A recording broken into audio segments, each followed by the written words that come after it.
Today is Thursday. You know what that means? That means it's podcast day.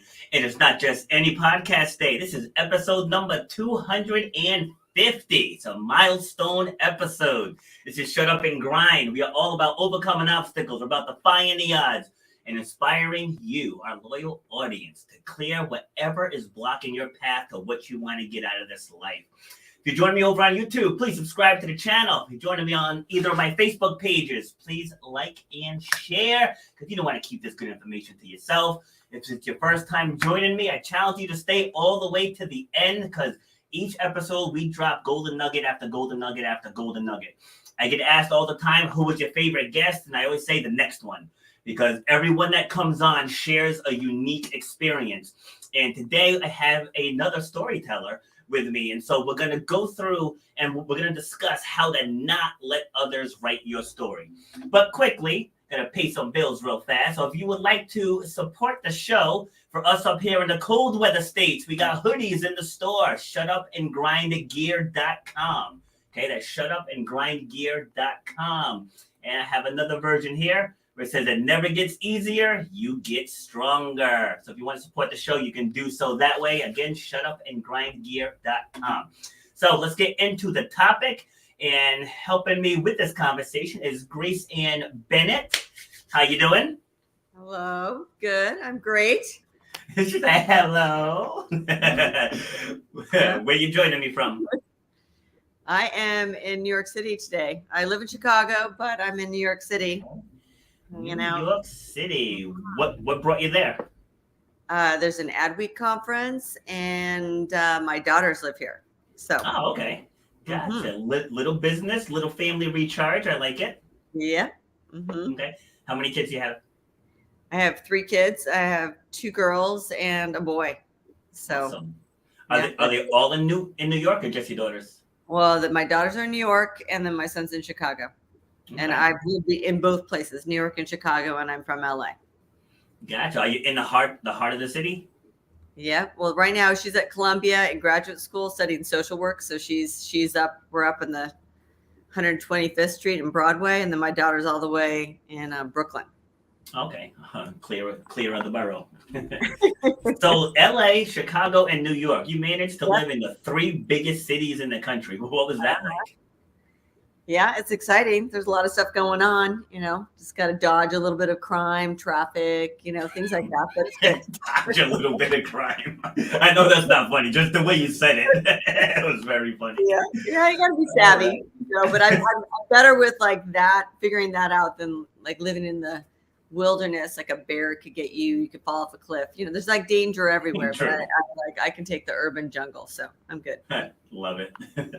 All right, so tell us a little bit about yourself.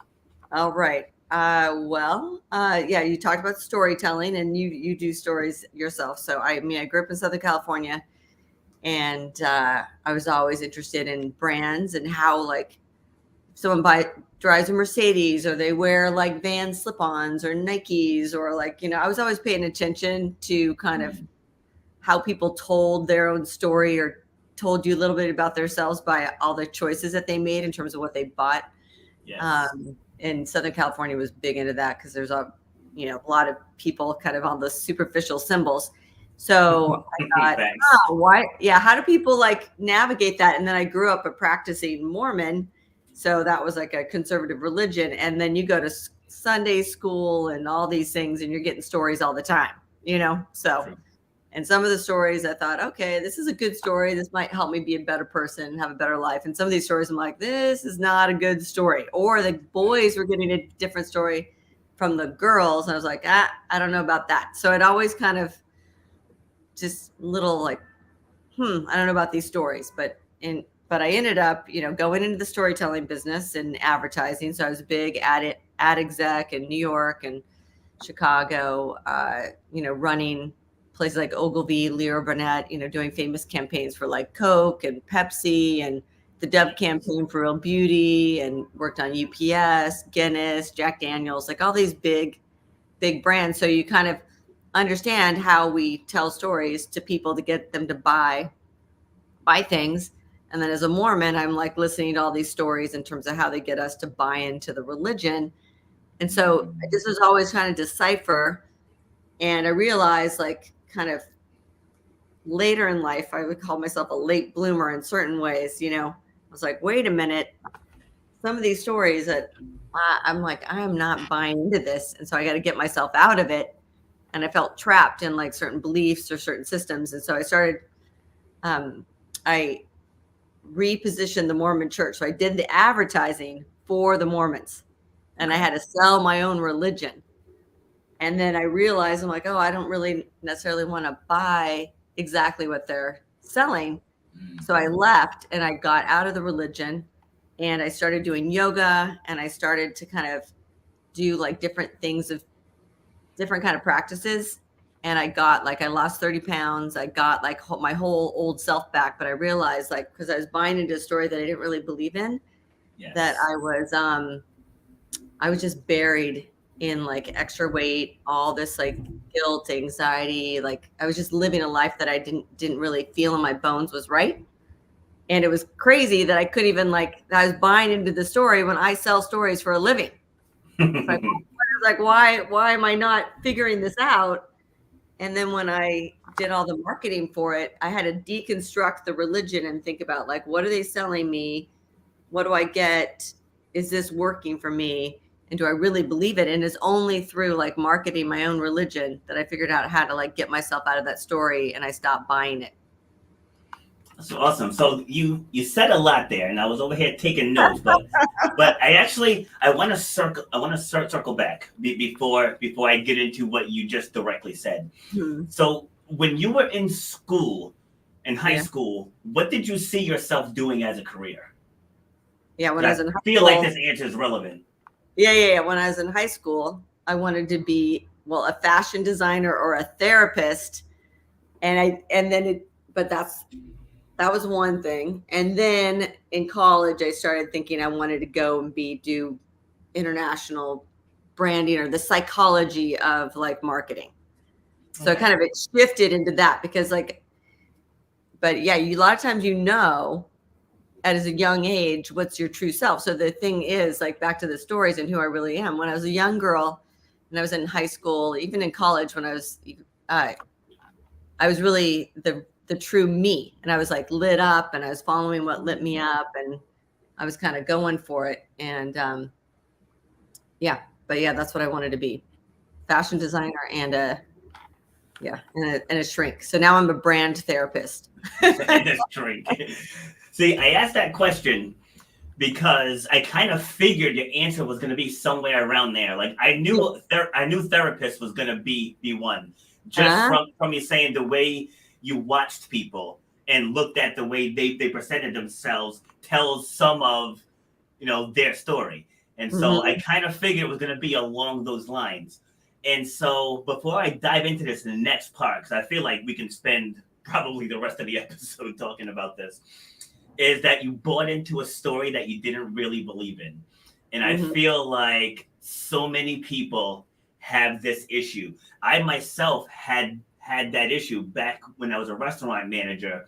People saying, if you do this long enough, you can climb the ladder, you can get to general manager, you'll write your own schedule, then maybe another 10 years, you'll become an area director and you'll get a company car. And just on the surface, if you don't know any better, I was like, okay, I can do this. And then just as the years and the time and the decades went on, it's like, I'm busting my ass for these people, and I'm really not advancing that much. It's like, yeah, they give you a 5% raise. At the end of the day, it's like $80 a week. When you think about it, like, I just got an extra $10,000, a year. Like that, yeah, that's $80 a week, if that, And so when you're talking with people, like, how do you help people navigate that? I mean, I know that it's a broad question because I know the answer is multifaceted, but just like, what's your first step in helping people realize that they're buying into something that they don't really want to be doing? Yeah, well, I do think like a lot of people know that they know that they're buying into something they don't believe in. I think the trick is they don't know how to get out. So I think if you put a gun to someone's head and you said, okay, what stories are you buying into that you don't really believe in? Or what are you doing that you're not really like sure about, but you're doing it anyway? I think most people probably in their gut, if they're kind of forced to be honest, right? could probably articulate that. I think the thing is because of like shame, or you think you're going to get, your parents aren't going to approve of what you're doing, or you're going to disrupt. A lot of it was like other people wanted you to buy into the story, because if you didn't buy into that story, their whole world would come crashing down. So, and I got a lot of like, I mean, when I kind of, when I left, I mean, corporate America, I mean, it was like half good, half bad. It wasn't like I was buying, I mean, there's good and bad things. That was a kind of mixed bag. And now I run my own consulting firm. So I kind of jumped out of it, but I benefited from kind of, following that career. And I think that was positive. The religion part and kind of like doing things for other people and buying into that. And there's a whole like lifestyle that goes with that. That's the part that I was worried about what people would think. So, I was like, what's going to happen? And then what would be all the like ramifications of being someone else in your world, and everybody's going to have a heart attack about it. And so some people were accepting of me, and a lot of people, it just uncovered all these issues that they had with themselves. And I like lost friends. I lost family members, were kind of estranged from family members. But I always said, I want my kids to meet the real me before I die. And if I don't do this, they're never going to know the real me. And so, I ended up getting divorced and, but I have an amazing relationship with my kids, because they know that, like I'm showing up as who I really am, and I'm happier, and I'm just more present with them. I'm not spending all this time and energy trying to be someone I'm not. So anyway, so I think they're going to make different choices in their lives, because they see that their mom kind of made that choice. Maybe I made it a little bit too late. So now they're thinking about it now. Like, I don't want to go down a path and have to course correct later. It's never too late to course correct, but it's probably better to figure it out earlier. So my mission is to talking to younger people before they kind of start to make decisions that it's going to take a long time to unwind, even though I believe that you can do it at any age, any stage. Is never too late to who you really are. Agreed. Yeah. So again, you said a lot of great stuff there, and the part you said, I say it all the time about being your authentic self. And I mentioned it probably each of like maybe the last 20 episodes. I had a speaker coach tell me I wouldn't be taken seriously as a speaker if I show up in a tank top. And I was like, I'm a fitness business coach, fitness business owner, and a coach. Like, this is what I wear. I was like, it would be out of character if I showed up in a suit. It's like that. Like, this is just not what I do on a day-to-day basis. And so I just said, with this particular show, this is the 250th episode. I was just on a TV news station virtually in Australia just yesterday. It's like I've been speaking virtually all over the world. Not one person has said to me, "Can you change your shirt?" It's like not one person. So I get to show up as myself, be myself, and the things that come out of my mouth is like, that's the stuff that people want to hear. They don't want to hear the made up version or see the made up version of myself. And I agree. Like, that's the first step. When I'm working with people, the first question I ask, I'm like, who are you? And 9 times out of 10, they're like, what do you mean? It's like, who are you at your core? Who are you? So, and then, so now I want to get into some of the, what did you say? You said, I want my kids to meet the real me before I die. Just expand on that a little more. Yeah, well, I mean, it is kind of bizarre to think like your kids and your parents. I mean, if they don't know who the real you is, then how do they know? I think that'd be kind of sad. It's like I didn't even show up. I didn't show up in the world as like the real me. And who do you want to? I mean, you want your loved ones to really know you on a deep level, right? And feel you authentically. So I think the best thing you can do for like the world, but especially for your loved ones, is to show up, authentically to them, because that connection, I think it's like pretty hard. I was always like disconnected or not always like, I don't know, it just wasn't always present for them because I was just distracting myself from them and from even like my family life. And I poured myself into work because I almost couldn't face myself and kind of the dissonance or the disconnect between who I really am and like that situation at home. Because that's where I was like pretending to be the Mormon and doing all these things. And yeah, I would kind of avoid my kids in a sad way because I wasn't really feeling myself. I don't know. It's a disconnector. Yeah. If you want to be connected to real people or people that you care about, you need to show up authentically, or you're not going to be able to make that connection. And honestly, life is so much easier when you do that because you don't have to put up the front. It's like people know when they come to me with a question, I shoot right between the eyes. It's like I don't try to hurt people's feelings, but I tell people what they need to hear.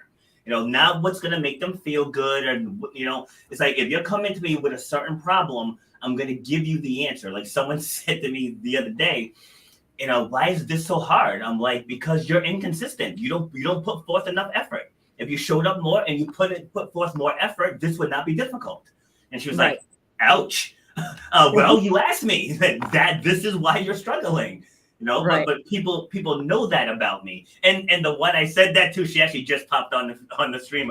I don't know if she heard me say it. But people need that. Like we have to stop sugarcoating everything and thinking that we can please everyone. Because the way I look at it, I can say nice things, but don't you want to reach your goal?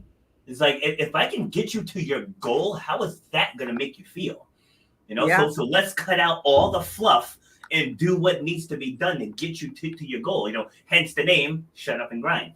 Exactly. Well, and also it's like taking aligned action behind who you really are and where you want to be, right? We all want to be the best version of ourselves, but we're putting our foot on the gas and the foot on the brake at the same time when we're spinning around in circles, so it's like we don't even get there. But I think if you're more yourself, then like back to like the 30 pounds I lost after I kind of started to become more me, the weight came off because I realized like the person that was like the outside person and who was in me. And actually it was right after like Facebook came on mobile. It was like all these pictures of me being like overweight and like I was like, who am I? And I looked at those pictures and they're public for everybody to see.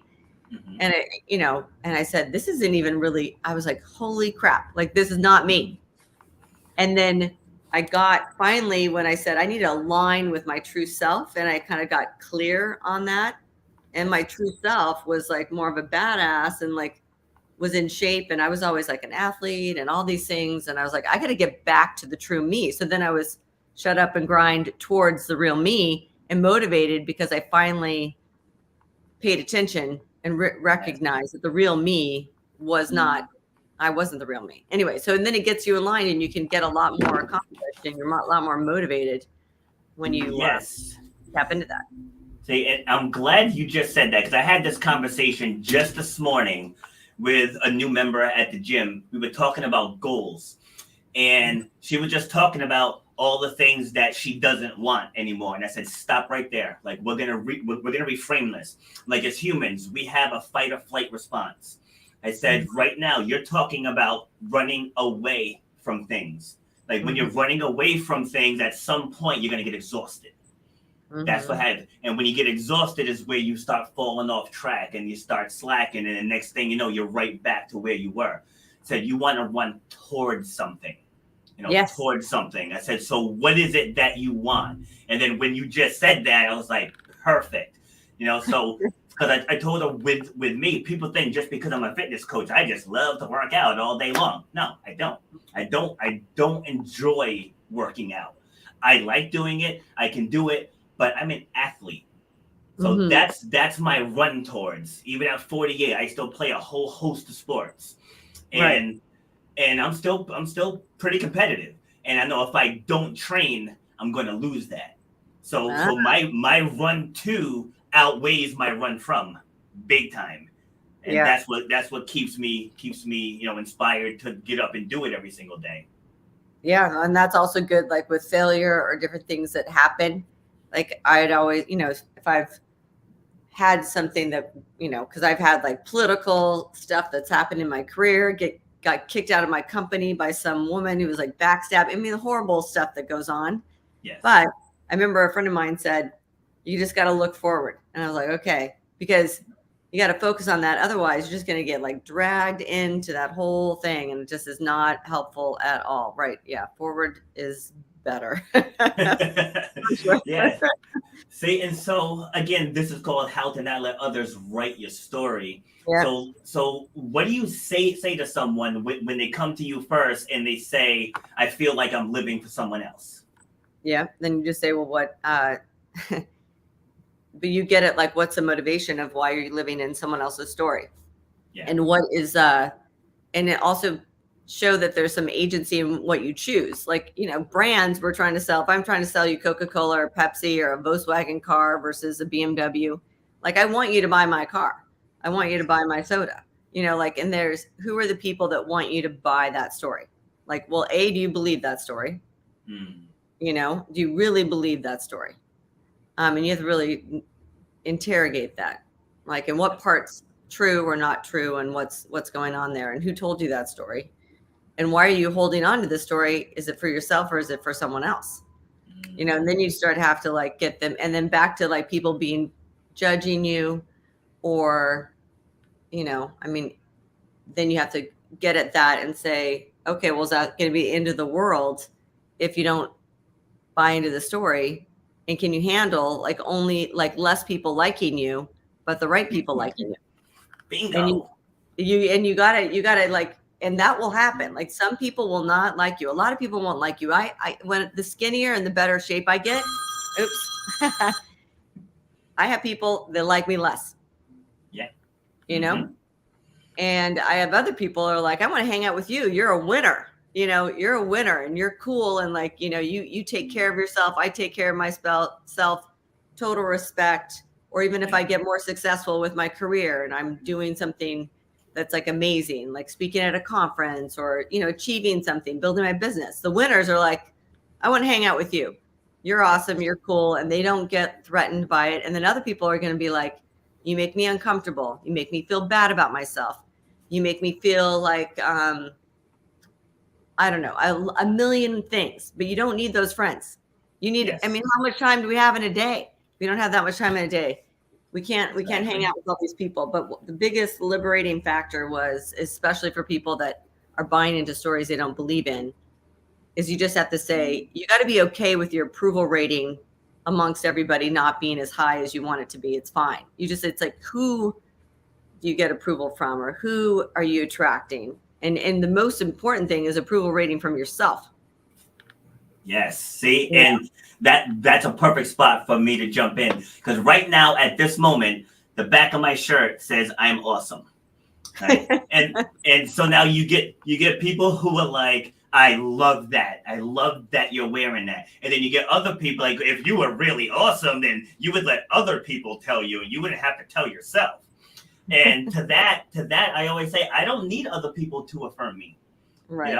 And just like now, as a storytelling coach, if someone's looking for a storytelling coach, I want to go to who is the best in the business. Yeah. So someone who displays that, like with all the accolades you mentioned when we began this, I was like, okay, I can rock with her. Like yeah. in most circumstances, you want to go with the best. So yeah. Why am I going to brand myself as anything other? It's like when people walk into my gym, I don't claim to know everything about fitness, but when they walk into my gym, I said, if you want results, I'm the GOAT. I tell them straight up. I'm like, you can go somewhere else. You can find cheaper, but you are not going to find better. And it is good to have, I do think that the high performing athletes or high performing individuals have people on their team. So you think about who's my team and who's helping me and who's supporting me, and kind of scheduling that in and having that team, boost you up. I think that's another thing I learned. You think, okay, I got to do this all myself, or I feel bad about myself because I can't figure it out myself. But I think, just looking at athletes and their teams and just people that are high performers, they do have help. So, and I love that, and I love like And you got to figure out what motivates you, scheduling it in. But yeah, the story that you tell yourself. I mean, I think the biggest thing that you can't do is like lie to yourself. Yes. And I think a lot of people are lying to themselves. And I ask myself all that time, all the time, like, am I being delusional? Am I lying to myself? Like, what is really going on here? And kind of go really inside and figure that out. So, but yeah, I guess that's from the storytelling standpoint. And I also, just as another like side thing, I go to a hypnotherapist, this guy in Chicago, who's great. And I tell him what I want in life. And then he records these tapes with like analogies. It's like, and that I fall asleep to them, and it helps me get on the path. So basically he's doing storytelling to my brain that helps me reprogram and get to what I want. And it actually does, like, it starts to kind of seep in, because you need to like tell stories, like write your story down to yourself. You don't have to pay for a hypnotherapist. Like, write the story and read it to yourself. You got to tell yourself a better story about your life. And those things actually do seep in to your head. And I always watch myself, like, in terms of what am I complaining about? So if I'm complaining about something all the time, back to like, you need to be going towards something versus like away from something. Yes. So if you find yourself like complaining about something over and over again, you need to get that out of your head and start to tell yourself a different story, and get rid of the thing that's making you complain, because you complaining all the time is basically telling you a story about how bad your life is over and over and over again. And then you're telling all the people around you, and no one wants to be around you because you seem, other than other people, I won't call them like losers, but with like a loser mentality. Yes. Then misery loves company. And then you end up with a bunch of friends that are complaining, doing nothing. Do you really want those people around? So true. So true. I mean, your circle is everything. And, we've all heard it say, if you're around, you're around 5 other people, no matter what it is, you're going to become the 6th. It's like, whether it's 5 wealthy people, five people who are into crime, or whatever it is, 5 people who are into drugs, eventually they're going to suck you into that circle. But that's where, when you are your authentic self, when your self-awareness is at, let's say, 90%, because I don't think everybody, anyone's really 100% self-aware, because I know I evolve like year after year after year. Yeah. So, but when you're in those circles, it's like people should know what you stand for, and they should have similar response. Not 100% the same, because then you don't learn.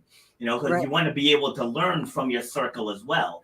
Mm-hmm. But the big thing is because you mentioned it earlier about, don't worry about the critics. Like, there's 7.7 billion people on this planet. So the majority of the population will never, ever meet you. Right. Never meet you. And an example I used of that is Dwayne "The Rock" Johnson. He's got, I think it's like 275 million followers on Twitter, something like that. But in the grand scheme of things, with 7.7 billion people, there's still only about 1/8 of the planet that knows who he is. Yeah. So stop worrying about people pleasing, and going back to what you said, find the right people. Yep. And don't worry about the people that are going to be the haters or going to drop out of your life. Yes. Yeah, exactly. Like, just before we came on, I'm in a little Instagram battle with someone, just over some nonsense. But I just state my truths. And in any type of debate or even argument, people always just try to poke holes in the other person's story. And it's like, I go on debate panels too. So like, I'm a pretty solid debater. And so I just kept it to my point. It's like, no, I'm like, you're telling yourself a narrative.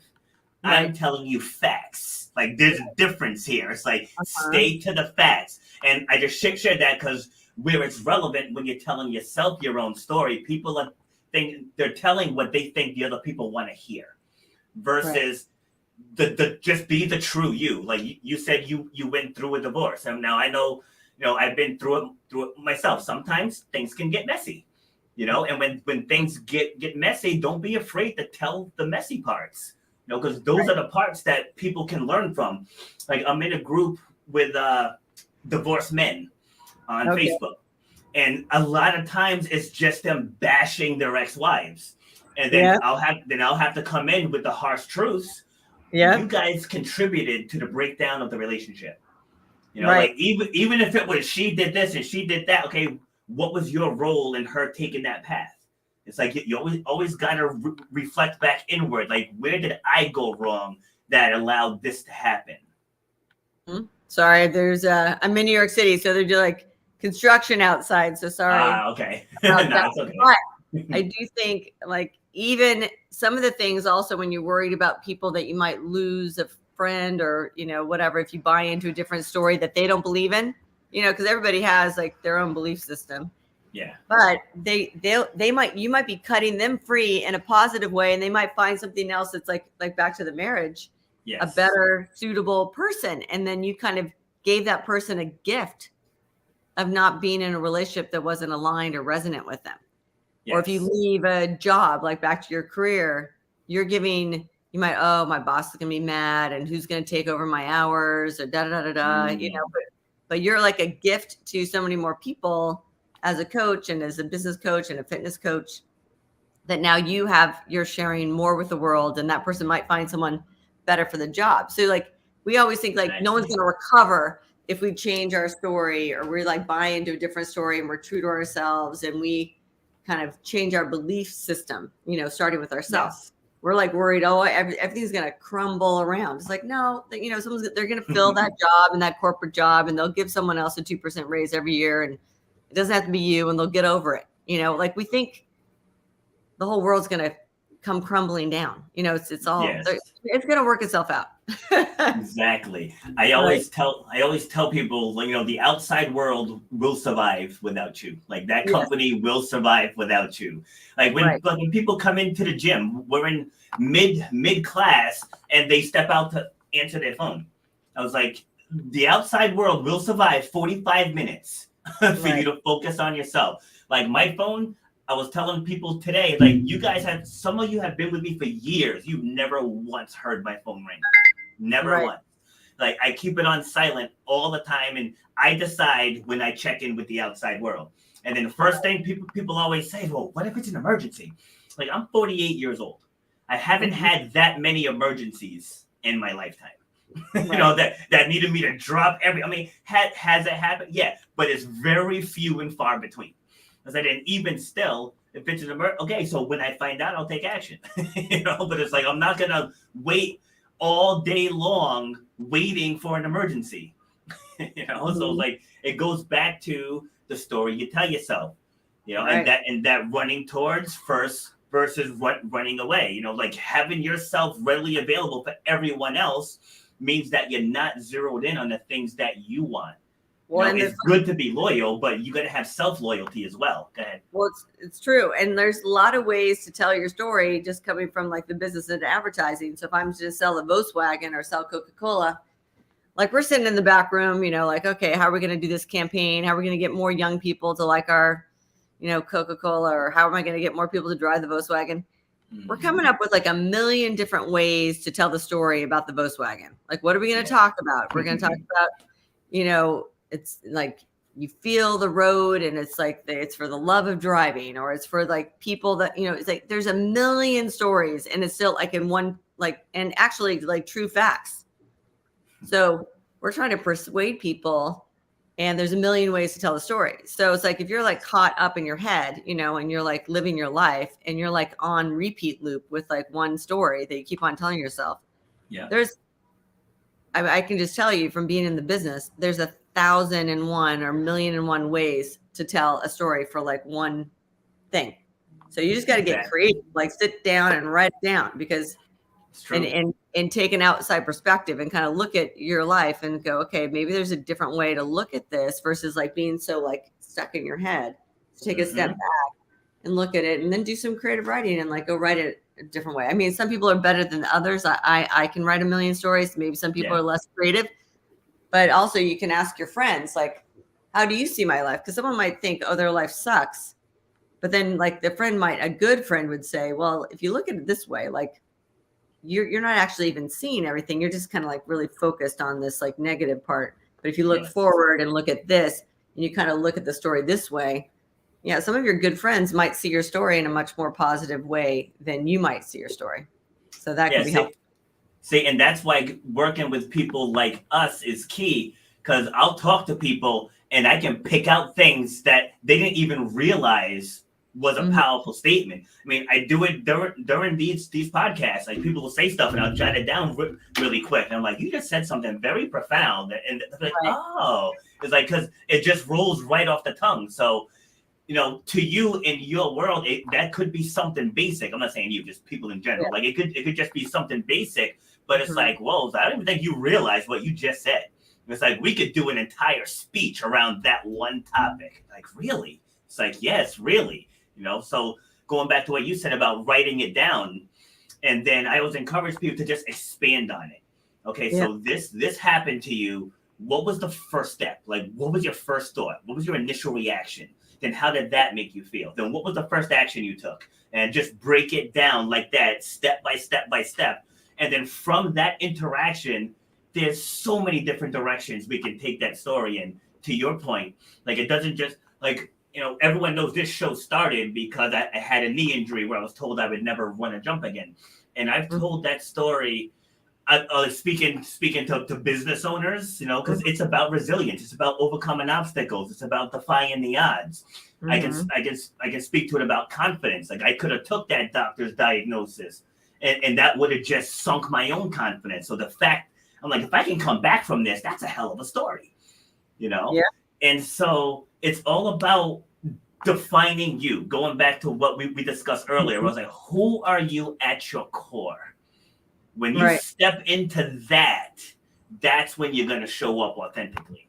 Well, and also, like, believing is seeing versus seeing is believing. So if, like, you believe something, you will, like, the whole world will show up based on your belief system, because you're trying to confirm your own choices and your own story. So it just, like, plays it all back to you, you know? Yes. So if you believe something, the world will say you're right, you know? Like, it'll be right. It'll be like, okay, you believe the world's this way, you're never going to be wrong.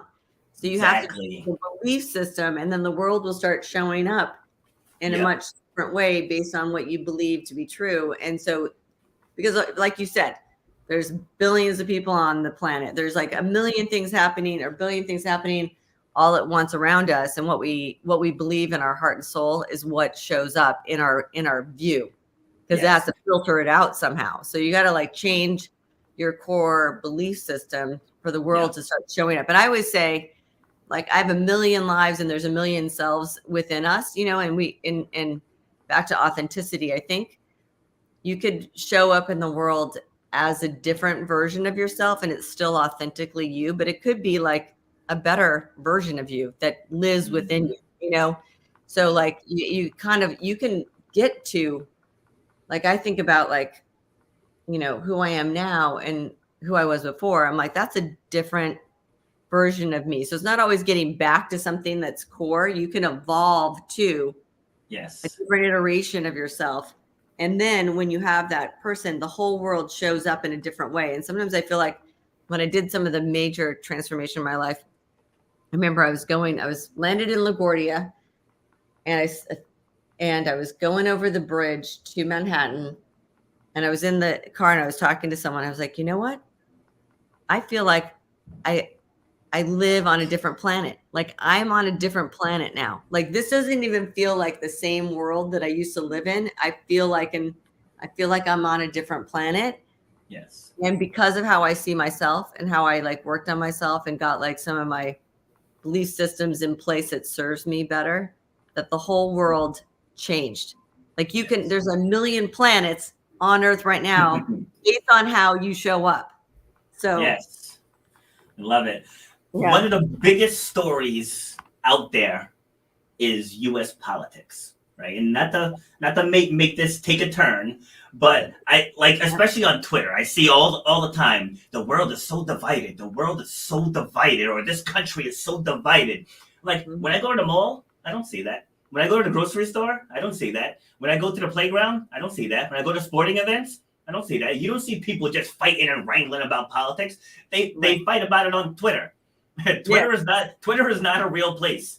If you actually get out and about and just view people, like when I'm at the beach, you know what I mean? Like I don't see people fighting over race, fighting over sexism, fighting over trans rights or anything else. Like it doesn't happen. It's made up. But the TV shows us a story and people just believe the story. And I tell people, go outside, look at your surroundings. Do you see people at each other's necks over Biden or Trump? It's very rare. And then they'll find the 10 places that it happened out of 50 states, string it together and make it sound like it's happening on every corner in every city in the country. Again, that's so far from true. But that's honestly, I share that just because that's the power of storytelling. Right. That's the power. Yeah.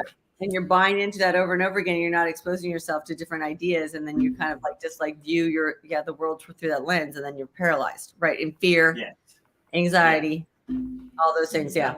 That is true. Yep. It's what you also have to think about, your body, what are you eating? Right. But what are you actually consuming from a media standpoint? And that's part of your mental health and how you improve yourself as well. And I pay attention to what kind of content I'm consuming and what kind of people I'm around. All that stuff feeds you and kind of goes to your health. And so you're kind of feeding yourself. Yeah. So that's important too. So true. All true. All right. Talk to me about Playbook Studio. What is that? Well, Playbook Studio is a brand strategy consulting firm. So I took all the what I learned from 3 decades in big advertising agencies, and I help people's brands figure out their best self. So how they talk about themselves, how they tell their story. I start with their story. What's their story? What's the most true, authentic, powerful, transformative story for this brand?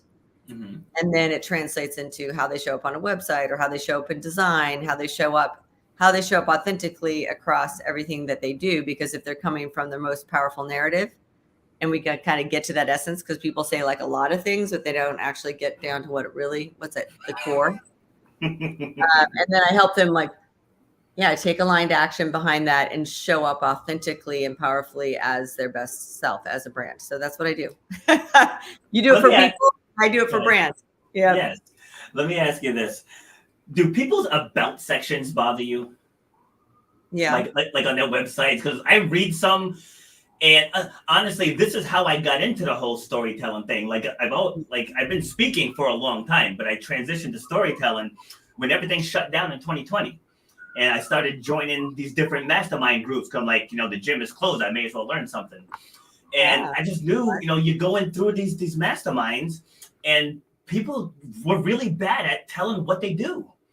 Really, really bad. So I started inboxing people and was like, hey, I can help you out with that intro. It was like, hey, I can help you out with that intro, and kind of did just what you said about just talking about why are you doing what you do?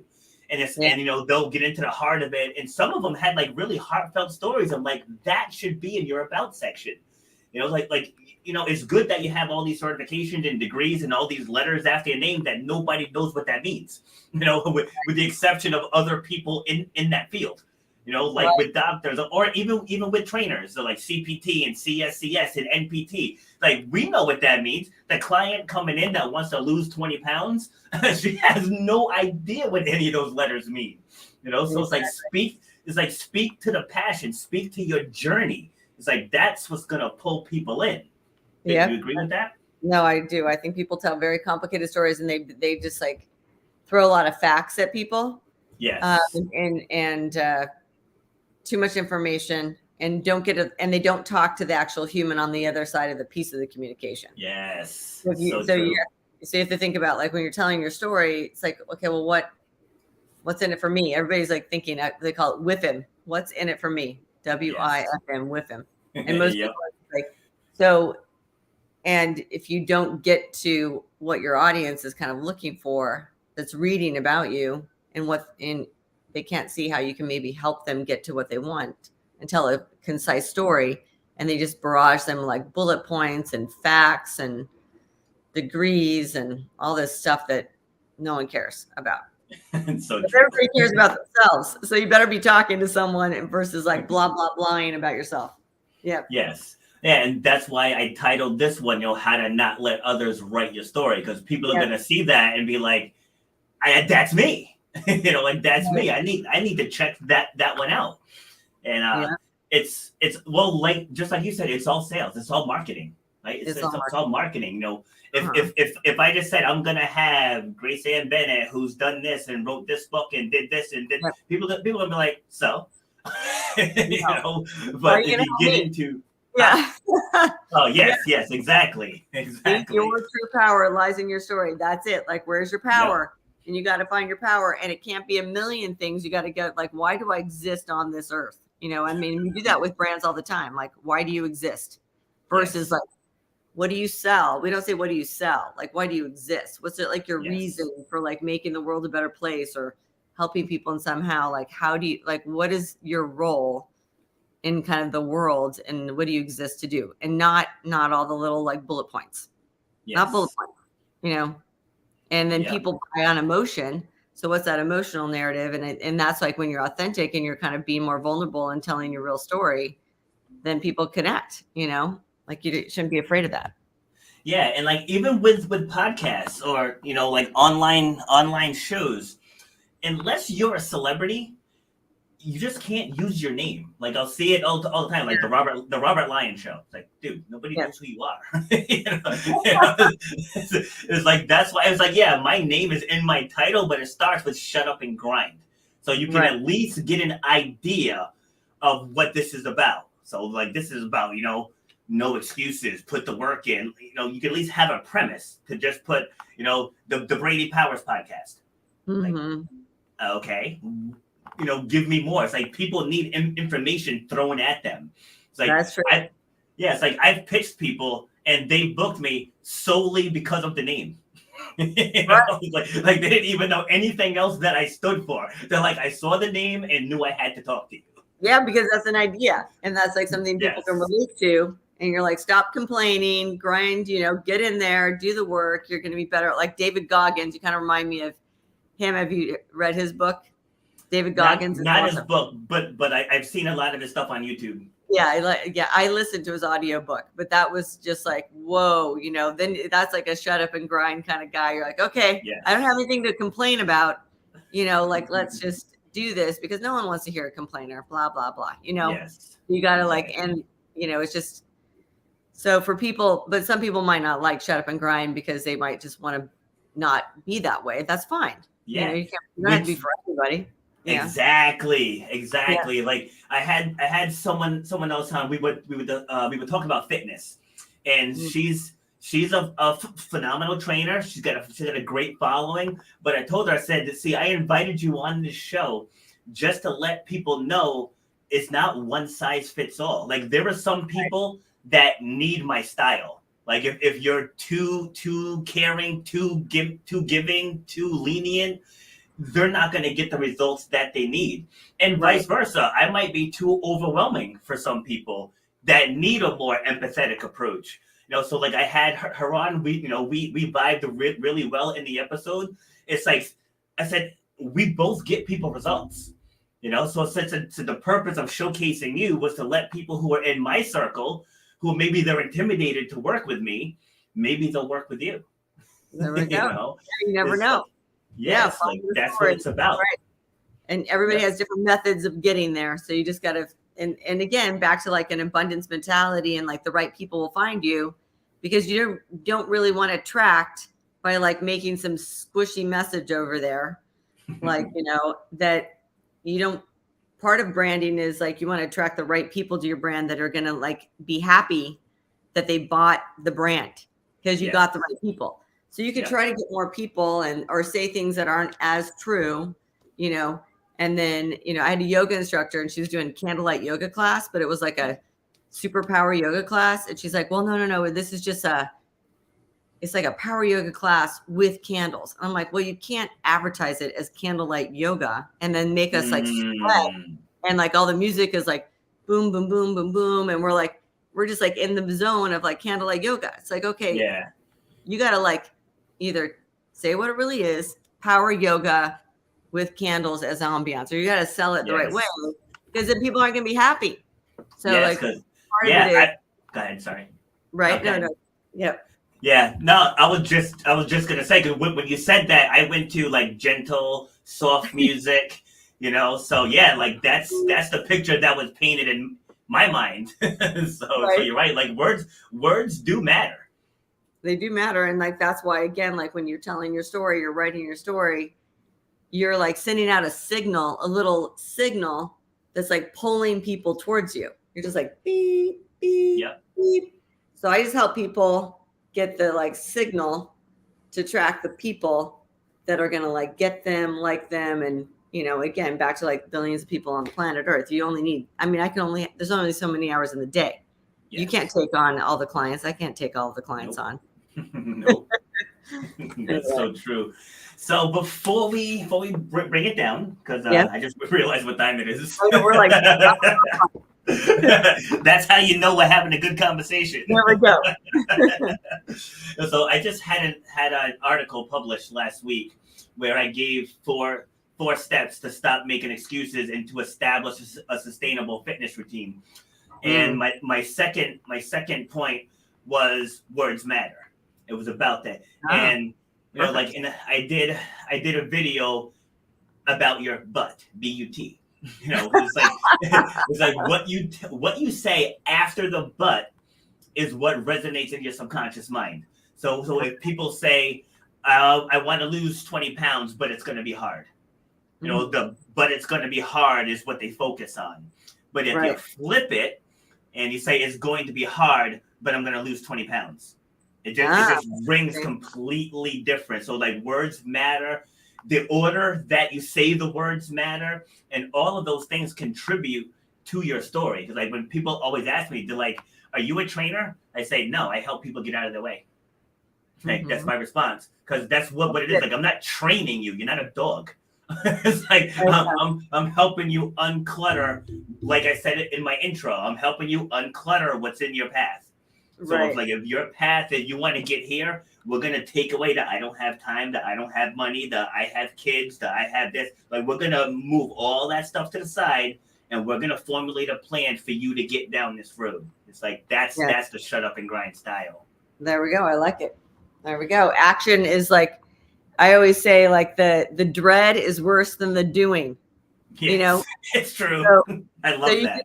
So it's like the dread is worse than the doing. And basically if you're in your head dreading something and you're like letting that thought like occupy your mind because you're like dread, but it's like, it's in your brain. It's like torturing you. And then when you do it and you shut up and grind, then all the dread's gone. And it's like you're like when you're 2 minutes into your like exercising or doing whatever, and all of a sudden like like forgot about all the dread and you're in your zone. And I mean, I always say like no one ever like says, "Oh damn, I really wish I didn't work out," or "Oh wow, I just really wish I didn't eat that healthy meal," or "Oh wow, I wish I didn't do whatever the thing is." No one's ever complaining about that afterwards. It's true. So I love it. All right, so give us some final words.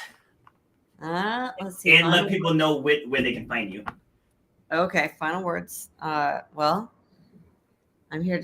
You can write your own story, and just everybody's going to be just okay if you change it based on what's authentic to you. They'll all work it out.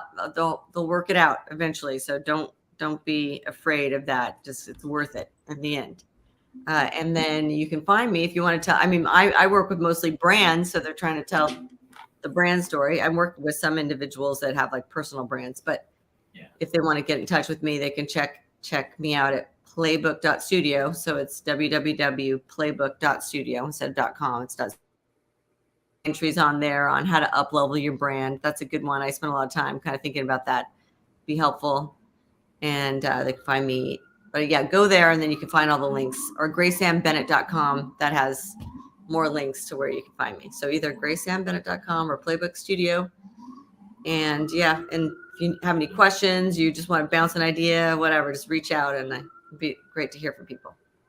Awesome. Well, thank you very much for taking the time to join me. As I said, time just flew, so I wasn't paying attention at all. I glanced up, was like, whoa. I know. Woo. Good stuff. Okay. All right, so I want to talk to you after I go off the live, so don't log off yet. All Okay, right. But anyway, for the camera, we'll say goodbye. Okay. All right, I'll see you in a minute. All right, be tuned in late. Like I always say, make sure you go back and watch from the beginning. So she just said at the very end there, about telling your story or writing your own story, and don't be afraid to change it. It's okay to change. Like, this is the Galaxy S20.